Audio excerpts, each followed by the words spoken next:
Mr. Kasyanov, just now in European Parliament, you called upon a new urgent resolution on Bolotnaya prisoners. How you see it? In fact, 6th of May, the trial against prisoners of 6th of May manifestation, as we call it, Bolotnaya Square prisoners, starts. In fact, it is no doubt that there are political prisoners because of the simple reason. The motivation of their arrest and trial was their participation in the protest against Putin's regime.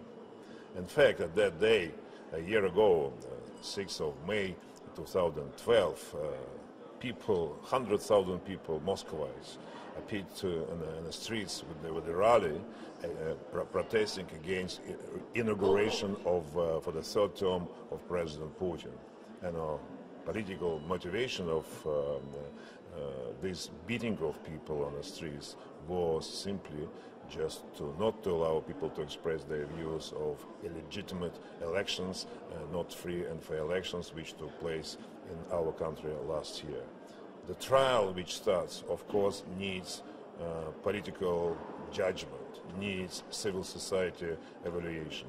The Special Independent Commission of Human Rights and very known in Russia, publicly known people, made their conclusions that there was no, in fact, disorder and there was no participation in mass riot of people and there was not organized crime.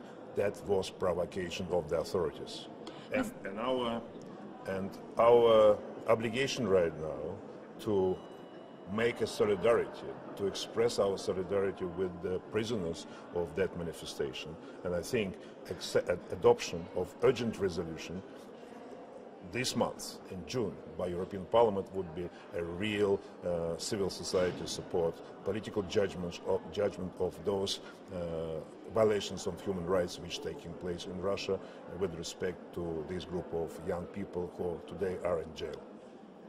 Mr. Kasyanov, why do you think they didn't pick on the leaders? Why they took just innocent people from the crowd who came there with children to claim their basic constitutional right, the freedom of peaceful manifestation? Why? The issue is that the regime wants to demonstrate to people that leaders of political groups, they are simply just undertaking their efforts on Western money, and they're not for Russia, not for human rights, but simply making up their, say, political game. And therefore, the arresting simple people, they wanted to have some kind of crisis and dispute between ordinary people, and to such an extent to isolate leaders of opposition from their leading role in all these demonstrations and fighting for democratic Russia, fighting for free and fair elections, for people's right to protest peacefully in the streets and to express their views without any limitation.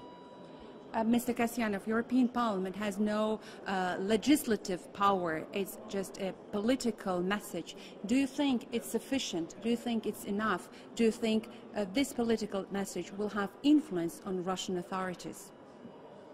Russian Federation is a part of Europe, not only geographically.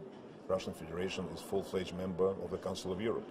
And European Charter of Human Rights and Basic Freedoms, that is the values which unite us together. European Parliament as an independent political body, of course, can and should express its concern about what's going on in a partner country which Russia is about.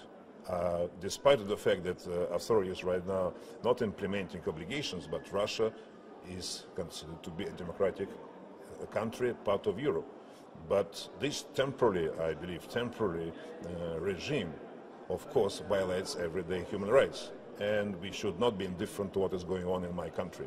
And I think that is absolutely an obligation of politicians here in Europe to react on those violations. And I think it's the right thing to do this.